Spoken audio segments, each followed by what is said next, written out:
The chair knows there is a quorum. We'll go to Ronnie Fripp. Ronnie? Good morning, everybody. This is the first item in your package after the agenda saying Mississippi Code errors.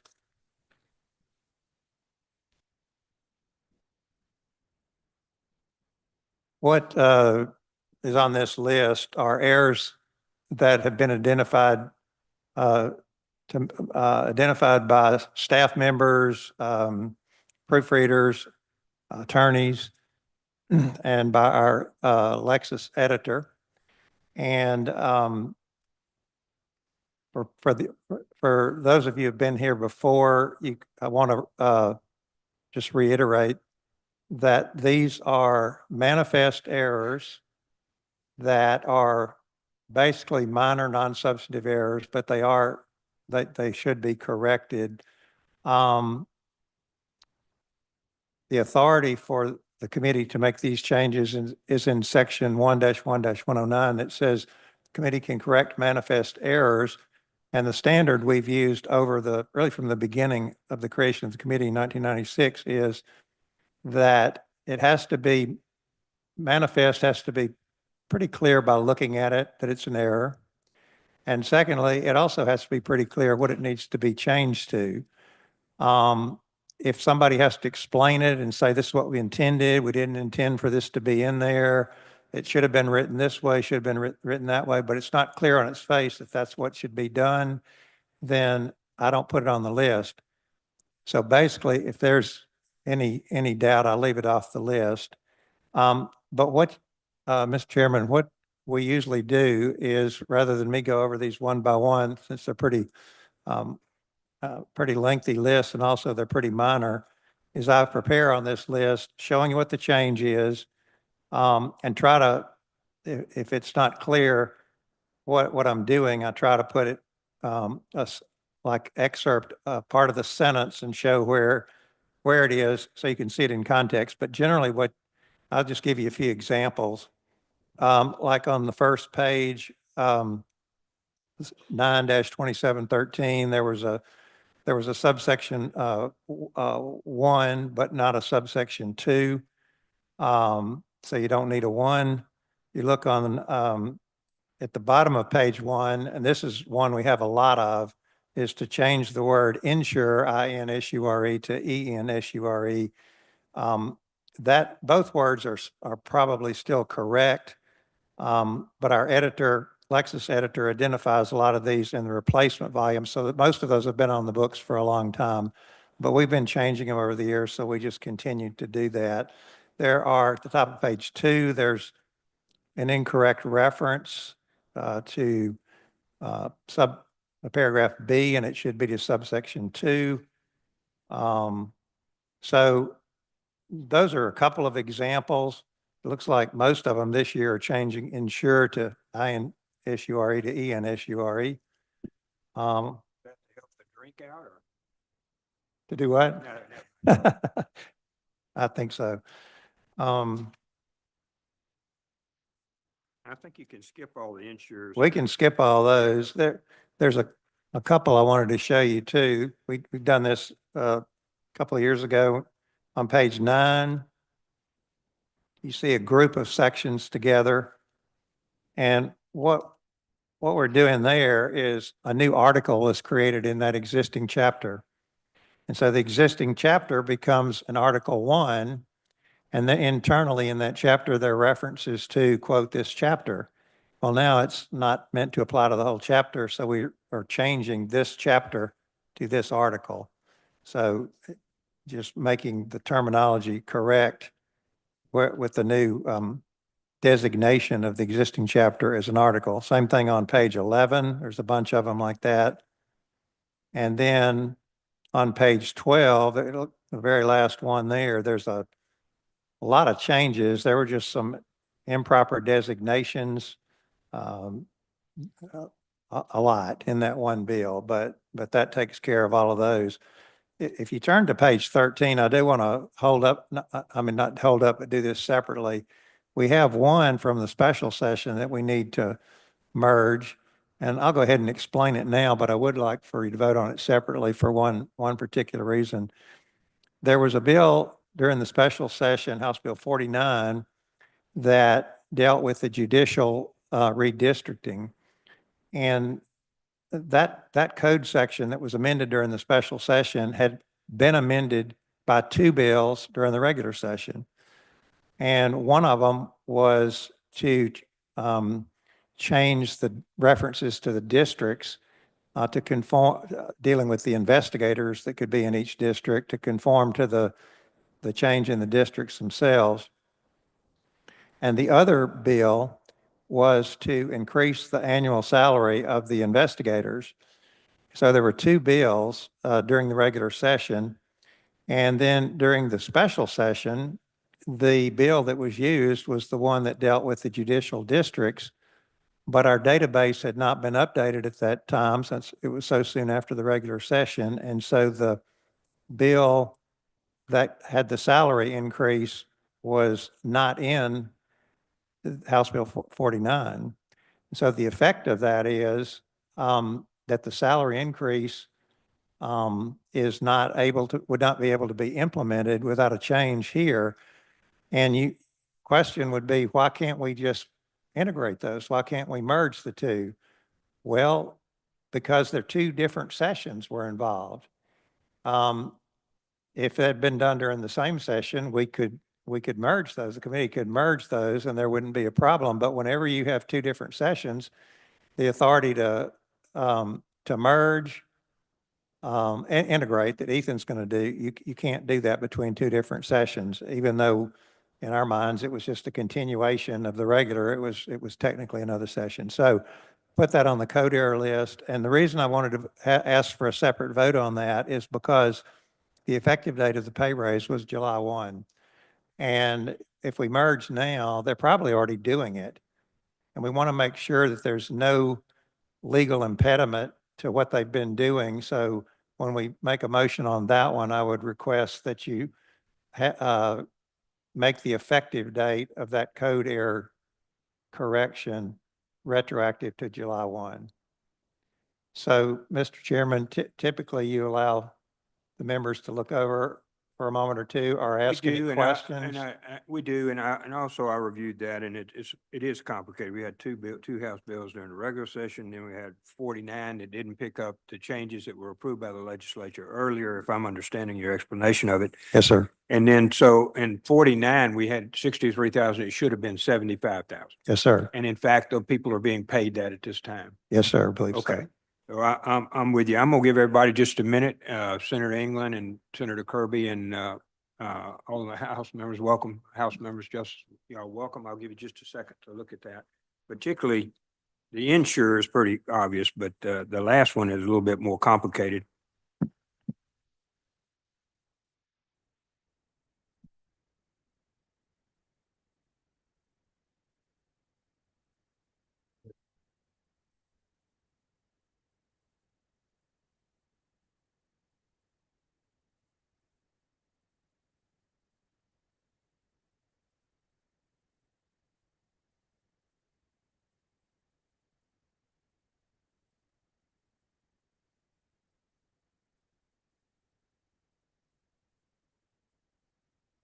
Okay, any questions about that, particularly on page 13, the 253110 House Bill change? Any questions on any of that?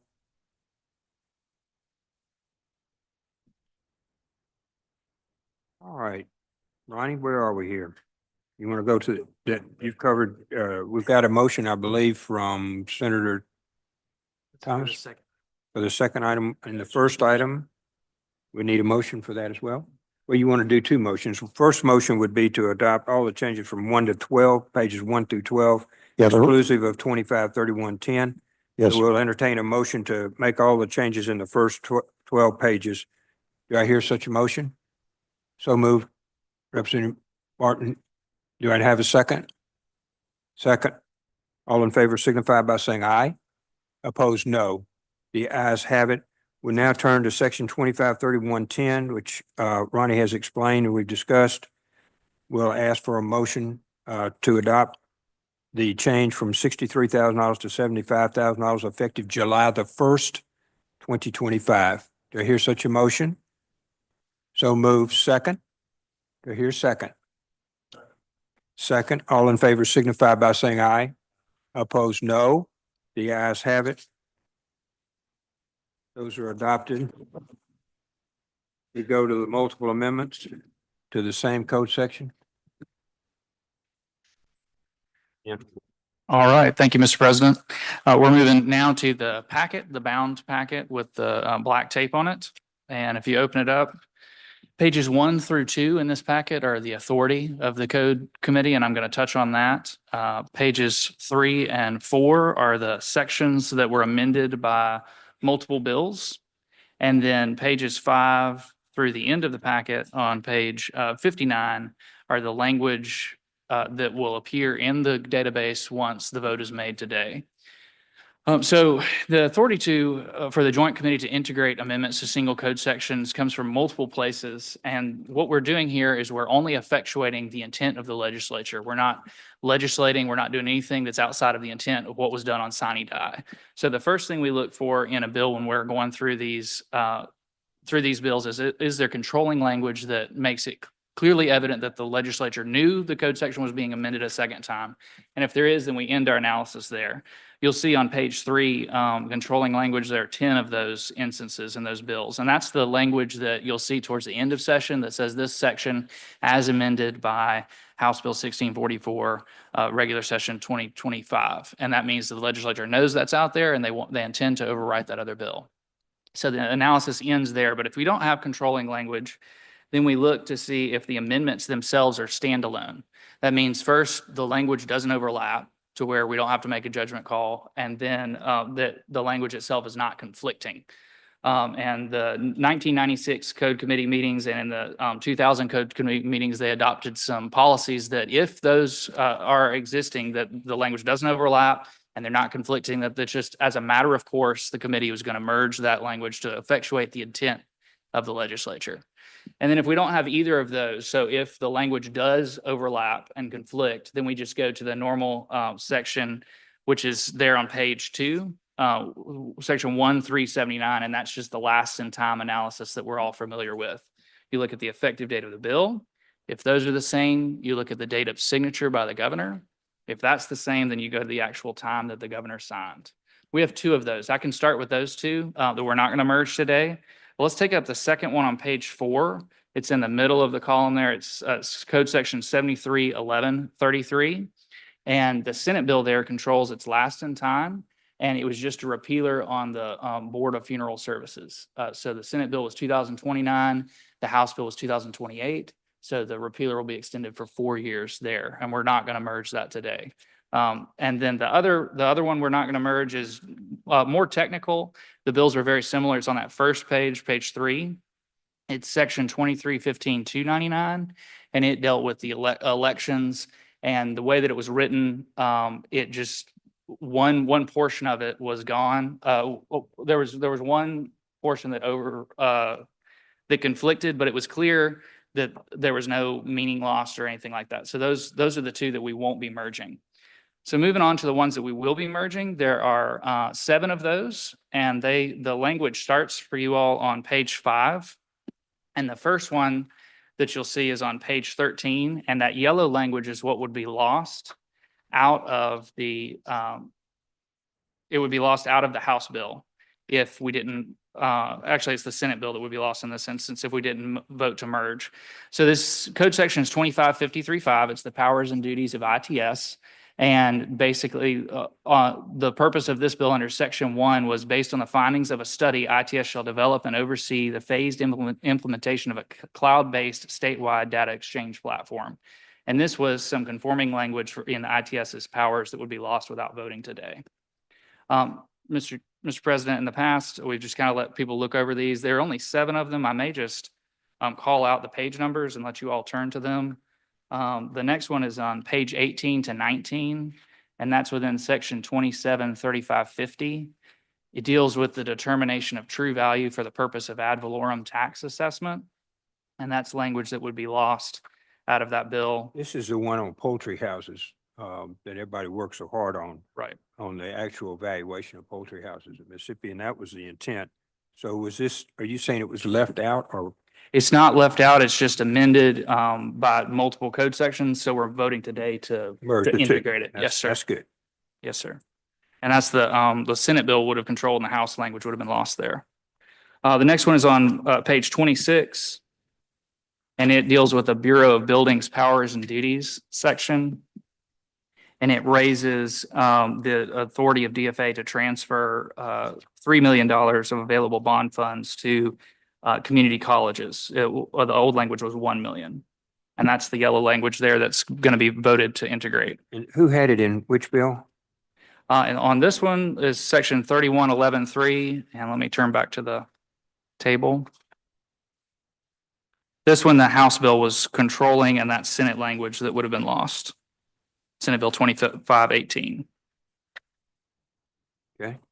Yes, sir. The next one in time is on page 45. This deals with section 411933. It's the authority of regional commissions within the Department of Mental Health. So it's the community mental health centers. And this is the language for the expansion as far as a certified community behavioral health clinics. And that's a federal program.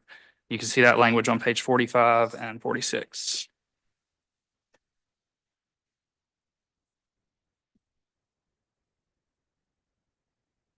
And the next bill is the code section 715353, and it's on page 57. And it just deals with the Workforce Enhancement Training Fund. It was a technical bill, the one that controlled, and then this one dealt with the when the chapter, if the uninsured employment rate exceeds a certain amount, then the suspensions are, the contributions are suspended. And that's on page 57. The sixth one is the next page, 58. So this, Oh, the language looked identical to me when I was looking at this. You put IUR in a different place, but is that, here you're correcting which one? That's right. We're bringing that language in, and the other language within the code section is back on other pages. So page 52, it's just a technical add of the Mississippi Department of Education. So it's just the two bills both amended that code section. So we're just integrating to have that highlighted language there. All right. Yes, sir. And then if you turn over page 58 and 59, they're both very small. These last ones, you can see the code sections there for yourself. It's the Landlord Tenant Act, and then also the crime of obstructing public sidewalks, streets, and highways. And the highlighted language in the first one is just technical language for fixes to the Landlord Tenant Act. And then in the second one, it's conforming language for the House's Safe Solicitation Permit Act. So what we're doing today is when we make the motion, we're integrating to preserve all the highlighted language, and we're going to make that motion retroactive to the effective date of each bill. So there's no legal issue. But Mr. President, if there are any other questions, I'm happy to answer them to the best of my ability. No, I know on 89A3, we discussed, each one of these last two we discussed. I'm gonna give everybody a minute. Ethan was going through that, and let me make sure that everybody has a moment to look at the yellow ones particularly, so we'll pause just a moment. Representative Jensen? Can you turn your mic on? So the yellow is the language we're saving. Do we have the language we're not saving anywhere? Those are the first two that I talked about. It's not in those code sections. So one of them was a repealer when it was 2029 to 2028. And the other one wasn't. It was in that first code section on page 3, 2315-299. And that language isn't before you, but it was clear that the one that's lost was an earlier version of the bill. There's no substantive difference. Okay. Yes, sir. Any other questions, Representative Owens? You good? I have one more question. One moment, please. Well, not a question, just something to point out. On page 57,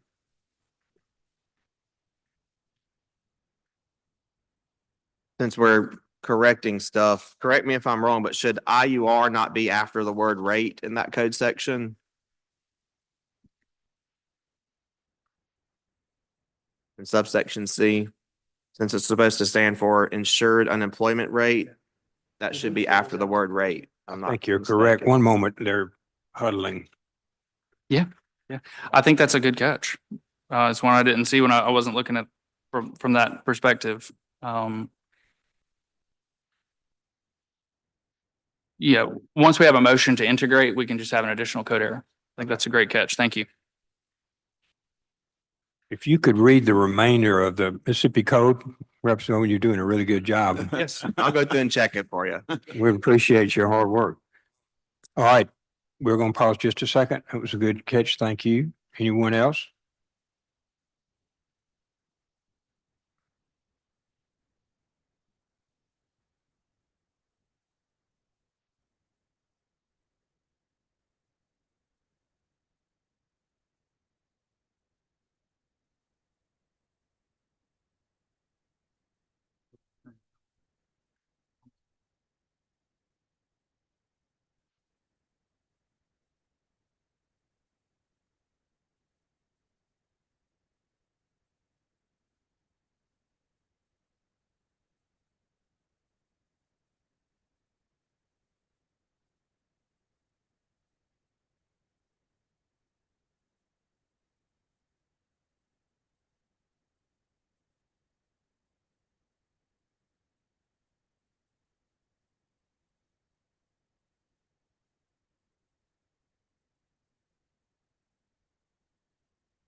Everybody all right? Senator Rhodes, you okay on the poultry? You good? Senator, you good? Senator Rhodes, you good? Anyone else? Anyone else? Okay. Senator Thomas, Mr. Chairman, I move to integrate the code section as presented to the committee and that such integration be retroactive to the effective date of each respective bill. here's a second. To hear a second. All in favor signify by saying aye. Aye. Opposed, no. The ayes have it. Representative Owens, we'll go to your amendment.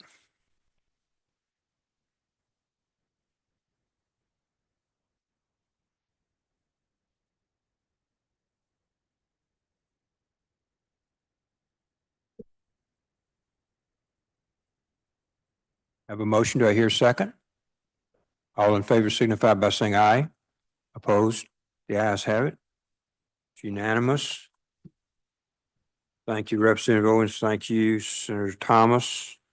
We now have the Brian Kennedy from LexisNexis. Mr. Kennedy, you recognize?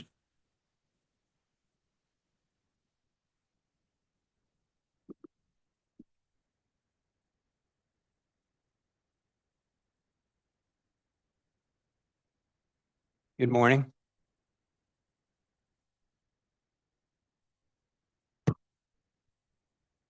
Can you hear me? Yes, sir.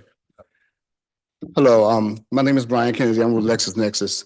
You're probably used to seeing my colleague Anders Ganton here on an annual basis. He has moved on to another position and within Lexis. And Anders and I have been working together for about 15 to 20 years. I did the same thing that he did in other states. So I'm used to presenting to the code commissions, the code revision commissions in different states. And I am happy to be here and happy to meet all of you. This year, we are going to recommend a modest price increase, and the price increase that we come up with, we use different factors. One of the major factors that we use is the Producer Price Index that's released by the Bureau of Labor Statistics. This year, the annual increase in publication of professional publications such as the code is over 11%. We're not asking for an 11% increase. We're asking for a 3% increase over last year's price in order to help offset some of our cost. It doesn't match our cost increase, but it helps offset and it allows us to continue to publish the Mississippi Code. I am open for any questions or discussions on that request. Questions from Kennedy? I have a couple. How many actual codes or publications do we accept as a state, for the state? How many do Does the state receive? I have to review the contract. The contract permits a certain amount and I don't have that number with me as far as how many. Do you remember?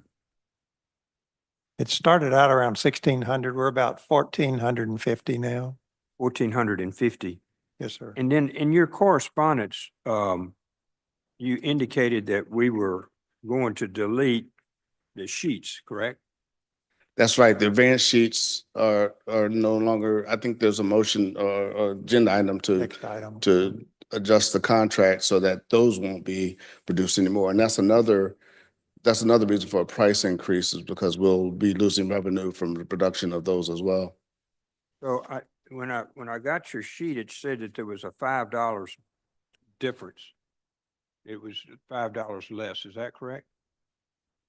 I'd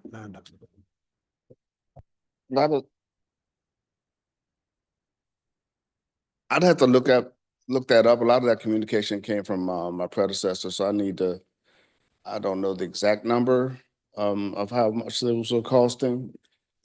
And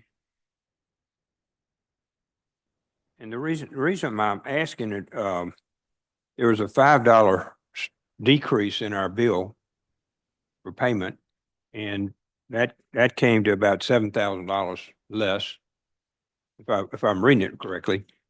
Okay. And y'all asked for an increase of about 13,000. Well, the increase will be a 3% over the last year's It would be 2024. about- Is that right? Ethan, about $15,000? 13, 13. so it'd be $13,000 increase, and then we save 5,000 by, 7,000 by not doing the advances. That sounds right. Is that correct? I think it may be 1450 multiplied times. So I did just $5 savings times 1,400, and you're saying it would be, It would be eliminating this item. so it'd eliminate 1,450, so it'd really Yes. be 21,000. But right now, we can say that 21,000. rates. So is the net here $8,000? $8,000 net from the reduction of the advance sheets? Yes. I believe so, yes. So we're cutting out 21,000, we're saving 21,000 by eliminate 1,450 for the advance sheets. And then we're in a 3% increase comes to $13,000. That's right. Okay. All right. I'm gonna let everybody concentrate on that a little bit. I think y'all should have this before you. And if there are any questions about that, if you look at the advance sheet cost, the 1,450, that's $29 to a regular customer and $1,450 to us, we'll no longer receive that. We had tried at the Secretary of State's office and we tried at other places to ask people to opt in, and we should try that again to make sure people actually need the 1,450 that are being published. That being said, the net here would be a decrease of 21,000 and an increase of 13,000 for a net decrease of $8,000. I'm getting that right.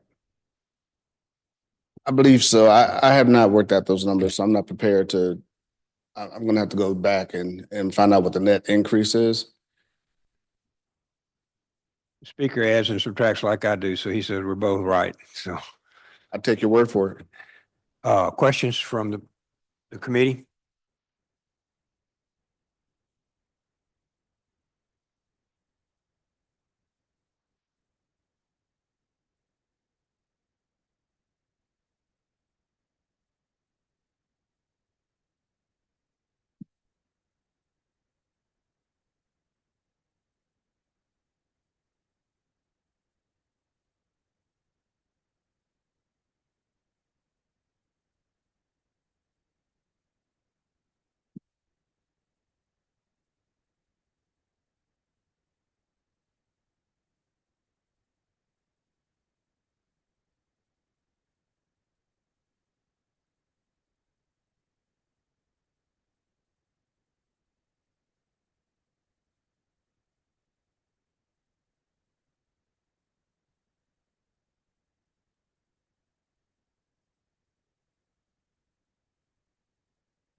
Owens is still scouting. Give him just a second longer.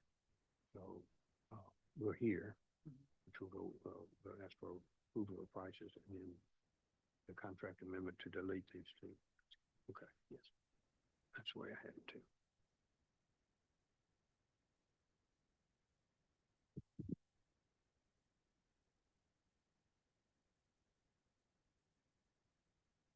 Okay, you good there, Representative Owens? Good on yours? Senator England? Okay. All right, so we'll go, the next would be a motion. Somebody else? Feels so much better that Owen and England are good. I know. If those two, they were actually reading it. I'm very proud of y'all. He's caught one already today and I didn't want to skip him. Approval of the prices for co-production for this year. Y'all have just heard the presentation documents been approved. Both of you, do I have a motion? I have a motion to approve the prices as indicated. Have a motion to have a second. Have a motion and a second. All in favor signify by saying aye. Opposed, no. The ayes have it. Thank you very much. And we have a contract amendment to delete the publication of the advance sheets, which we just discussed. It's on page 2 of the letter, the advanced legislative services, the $14.50 that we were just discussing. So we would ask for a motion to amend the contract to delete the advanced legislative services advance sheets for 2025. We have a motion. Do I have a second?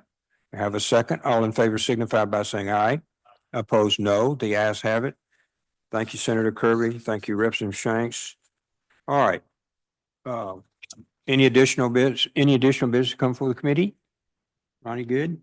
Ethan, good? Speaker, good? All good. We'll entertain a motion to adjourn. All in favor signify by saying aye. Opposed, no. The ayes have it. Thank you very much for your time in the summer.